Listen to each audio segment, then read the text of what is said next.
하나님께서 오늘도 새로운 하루를 허락해 주셨습니다. 이 하루를 하나님과 동행하며 사는 우리 모두 되기를 바랍니다. 먼저 사도신경으로 우리의 신앙을 같이 고백하겠습니다. 나는 전능하신 아버지 하나님 천지의 창조주를 믿습니다. 나는 그의 유일하신 아들 우리 주 예수 그리스도를 믿습니다.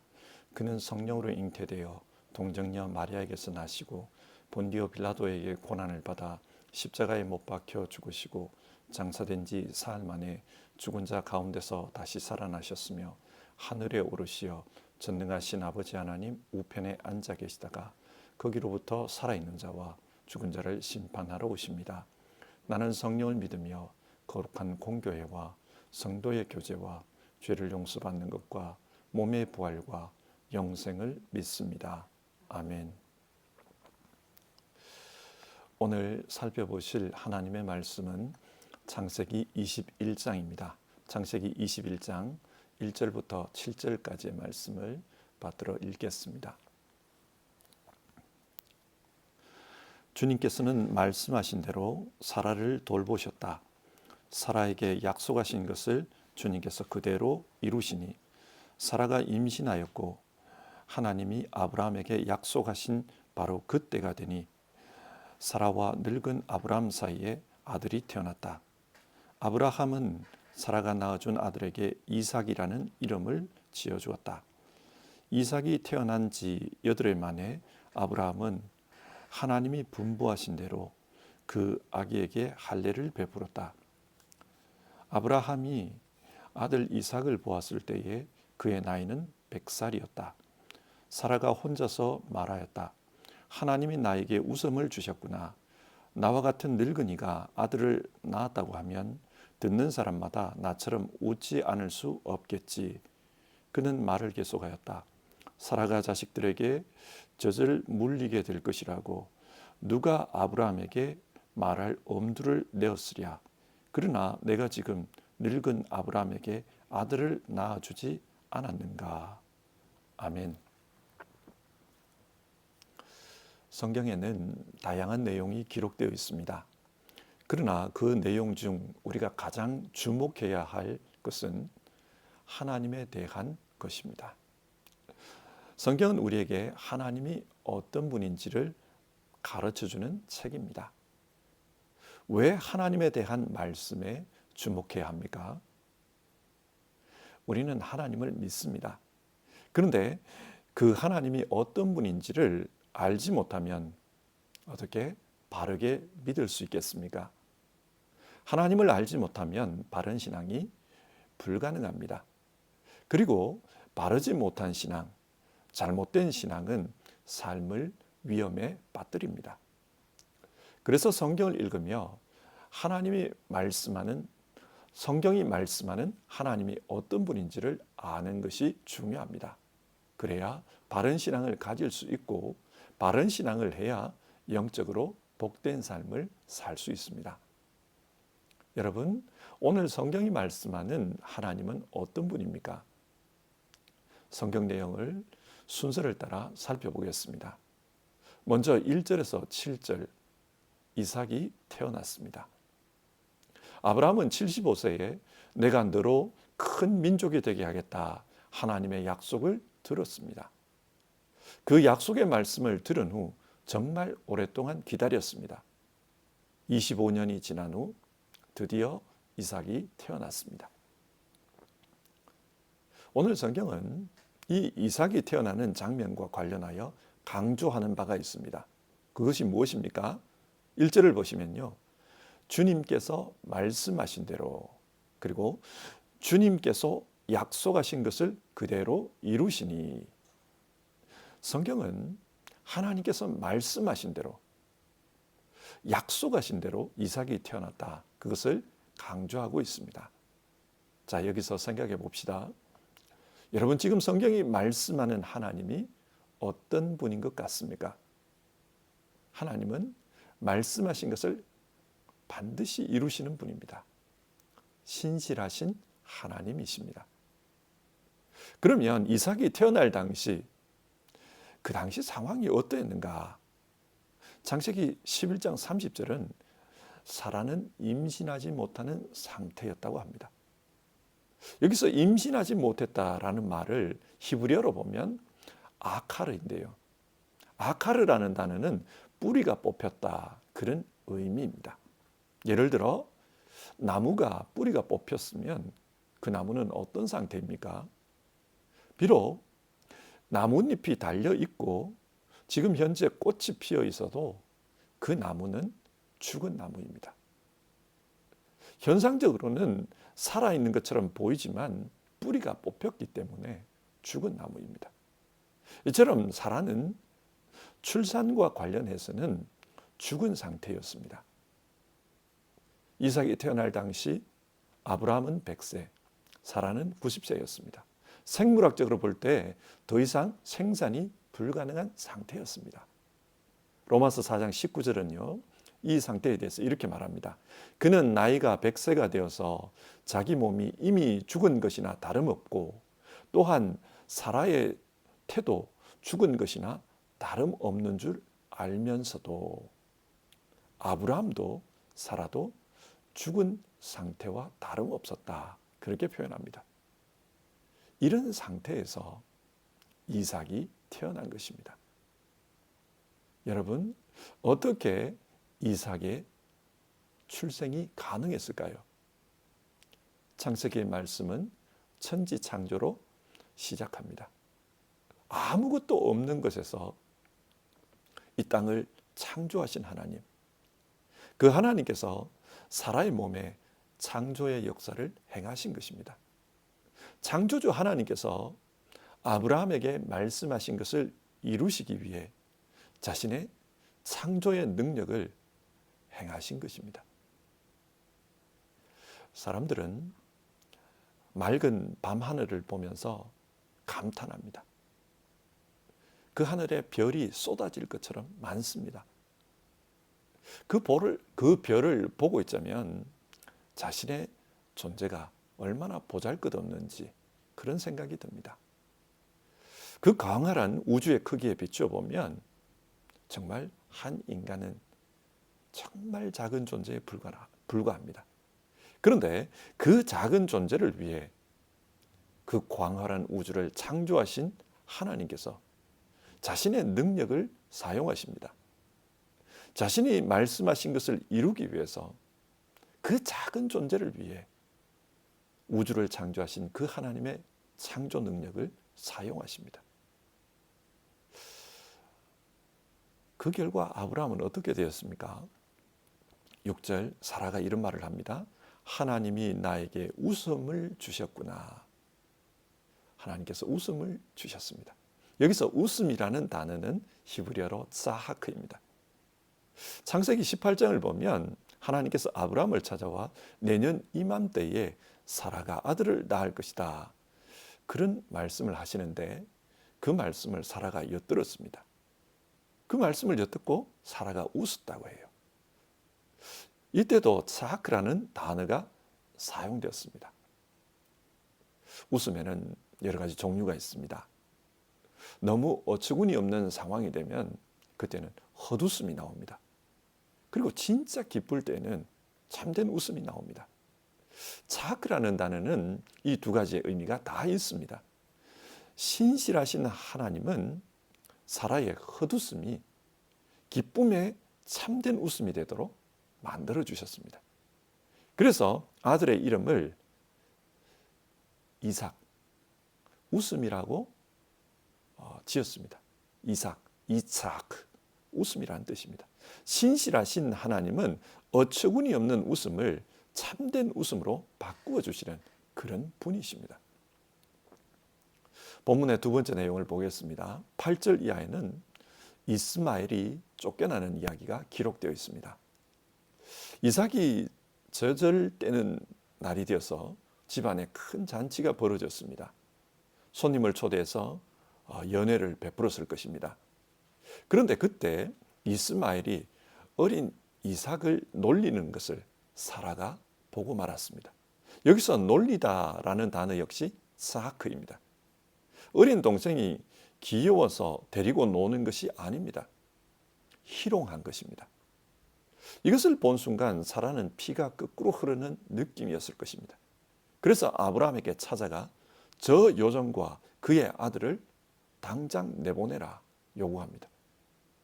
이스마엘이 이삭과 함께 유산을 나누게 해서는 안 된다, 단호하게 요구했습니다. 이때 아브라함은 11절, 그러나 아브라함은 그 아들도 자기 아들이므로 이 일로 마음이 몹시 괴로웠다. 아브라함이 이 말을 듣고 괴로웠습니다. 여러분, 이해가 되지 않습니까? 아브라함의 입장에서는 이스마엘도 엄연히 자신의 아들입니다. 그런데 사라가 그 아들을 내보내라고 합니다. 괴로웠을 것입니다. 그런데 그때 하나님께서 찾아와서 말씀하십니다. 12절과 13절인데요.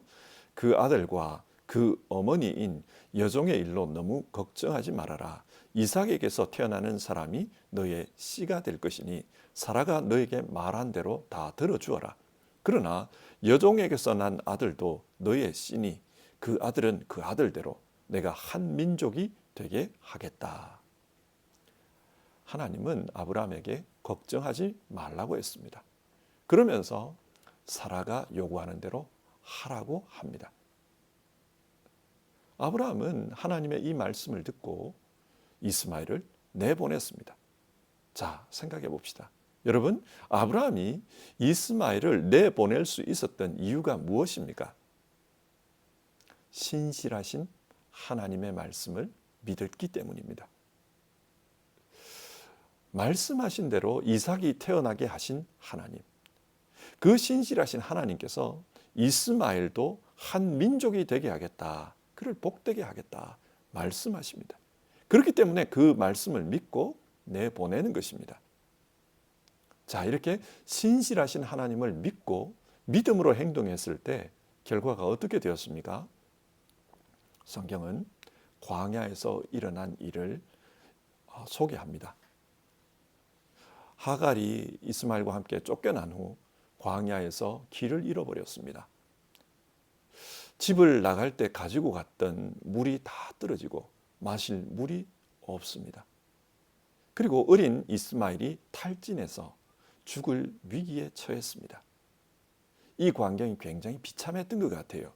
그래서 하갈은 어린 아들이 탈진해서 죽어가는 그 장면을 보며 하늘을 향해 통곡했다고 합니다.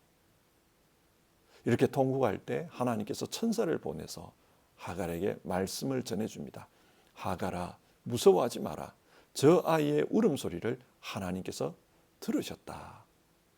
그 말씀을 듣고 하갈이 눈을 들어보니까 샘을 발견한 것입니다. 그래서 그 샘에서 물을 떠서 이스마엘에게 먹였고 이스마엘은 장성하게 되었다. 성경 그런 이야기를 소개하고 있습니다. 여러분, 이 이야기가 무엇을 말하고 있습니까? 하나님은 약속하신 대로 이스마엘을 지켜주셨습니다. 그리고 창세기 25장을 보면 나중에 이 이스마엘이 12부족의 조상이 되었다, 그렇게 말씀하고 있습니다. 하나님은 자신이 말씀하신 대로 그대로 이루어지도록 일해 주시는 분이십니다. 하나님은 신실하신 분이십니다. 자, 오늘 말씀을 우리 한번 요약하면서 생각해 봅시다. 오늘 본문이 무엇을 말하고 있습니까? 하나님은 신실하신 분이다, 그것을 말씀합니다. 그래서 아브라함에게 약속하신 대로 이삭이 태어나게 했습니다. 뿐만 아니라 이스마엘에 대해서 약속하신 대로 하나님은 이스마엘을 지켜주셨고 그도 한 민족의 조상이 되도록 그렇게 인도해 주셨습니다. 하나님은 자신이 말씀하신 대로 이루시는 신실하신 분이십니다. 자, 이 말씀을 우리에게 한번 적용해 봅시다. 성경은 신실하신 하나님에 대한 이야기를 통해 우리에게 무엇을 교훈합니까? 이 신실하신 하나님을 믿는 것, 그 말씀을 믿는 것, 그것이 참된 신앙이다, 우리에게 그렇게 교훈해 줍니다. 하나님께서 우리에게 믿음을 가르치시는 이유는 하나님의 행복이 아니라 우리의 행복을 위해서입니다. 하나님은 말씀으로 천지를 창조하셨습니다. 그렇기 때문에 이 천지는 하나님의 말씀에 따라서 운행되고 있습니다. 여기서 말씀이라는 이 단어에 주목해야 하는데요. 신약 성경은 이 말씀을 로고스로 기록합니다. 로고스, 이성, 논리, 순리, 섭리 그런 뜻입니다. 이 세상은 하나님의 순리에 따라서 움직이고 있습니다. 그렇기 때문에 하나님의 순리, 하나님의 섭리에 따라 살아갈 때 인간은 행복할 수 있습니다. 하나님께서 우리에게 믿음을 강조하시는 이유는 하나님 자신을 위한 것이 아니라 우리를 위했습니다. 우리가 믿음으로 살 때 그때 하나님이 정해놓으신 순리에 따라 복된 삶을 살 수 있기 때문입니다. 여러분, 그 믿음이 어떤 믿음입니까? 그 믿음은 신실하신 하나님의 말씀, 신실하신 하나님의 약속, 그것을 믿는 것이다. 오늘 성경은 우리에게 그것을 교훈해 줍니다. 여러분은 성경을 읽을 때 성경을 어떻게 받아들이십니까? 성경은 약속의 책입니다. 하나님께서 이렇게 하시겠다. 우리에게 약속하신 그 내용이 기록되어 있습니다. 구약을 보면 오실 예수님에 대한 약속이 기록되어 있습니다. 실제로 예수님은 그 약속대로 이 땅에 오셨습니다. 그리고 신약은 다시 오실 예수님에 대해 말씀하고 있습니다. 주님께서 다시 오신다. 주님께서 다시 오시면 우리의 삶을 심판하실 것이다. 그리고 어떤 이는 천국으로, 어떤 이는 지옥으로 삶이 갈라질 것이다. 그렇게 약속하셨습니다. 그러므로 주님이 오실 때까지 주의 가르침에 따라 믿음으로 살라. 우리에게 그것을 말씀하셨습니다. 하나님은 신실하신 분이기 때문에 반드시 약속대로 이루어집니다. 따라서 그 약속을 믿고 주님이 가르쳐주신 말씀에 따라 사는 것, 그것이 중요합니다. 성도 여러분, 주님은 다시 오실 것입니다. 주님의 말씀을 믿으며 그렇게 살아가는 우리가 되기를 바랍니다. 예수님은 우리에게 이렇게 하라는 것도 말씀하셨고, 이렇게 해서는 안 된다, 그것도 말씀해 주셨습니다. 주님께서 하라는 대로 살아가는 우리 모두 되기를 바랍니다. 그리고 신실하신 하나님을 믿는다면 하나님의 말씀의 때를 기다릴 수 있어야 합니다. 오늘 본문에서 아브라함의 경우 하나님이 약속하시고 그 약속이 이루어지기까지 25년이 걸렸습니다. 아브라함은 기다려야만 했습니다. 아브라함에게 믿음이란 기다리는 것이었습니다. 만약 하나님이 처음부터 너 25년만 기다리면 약속이 이루어질 것이다, 그렇게 말씀하셨다면 기다리는 아브라함의 입장에서는 신앙으로 살아가는 것이 쉬웠을 것입니다. 그러나 하나님은 그렇게 하지 않았습니다. 왜 그렇게 하지 않으셨습니까? 만약 기다리는 시간을 말씀해 주셨다면 24년 동안은 믿음으로 살지 않고 마지막 1년만 믿음대로 살아도 원하는 결과는 얻을 수 있습니다. 하나님께서 우리에게 원하시는 것은 그런 식의 믿음이 아닙니다. 하나님은 우리에게 하루하루 오늘 그 약속이 이루어질 수도 있다, 그런 긴장감 속에서 신앙하기를 원하셨습니다. 그래야만 건강한 신앙이 됩니다. 주님은 오늘 우리에게도 이런 기다림을 요구하십니다. 내가 다시 올 것이다. 주님은 다시 오겠다고 약속해 주셨습니다. 그 약속은 이루어질 것입니다. 오늘 이루어질 수도 있습니다. 주님은 그때는 알지 못한다고 했습니다. 그때는 오직 하늘 아버지만 아신다고 하셨습니다. 이렇게 말씀하신 이유는 우리의 신앙이 느슨해지지 않고 하루하루 하나님의 약속이 이루어질 수도 있다, 그 기대를 가지고 살아가게 하신 것입니다. 하나님께서 이런 신앙을 우리에게 원하신다면 우리는 긴장감을 가지고 또 기대감을 가지고 신앙하는 것이 필요합니다. 그래서 매일 하나님께 기도하고 매 순간 하나님의 보호하심을 요청하며 어떤 상황에서도 하나님께서 인도해 주실 것을 간구하면서 그렇게 살아가야 합니다.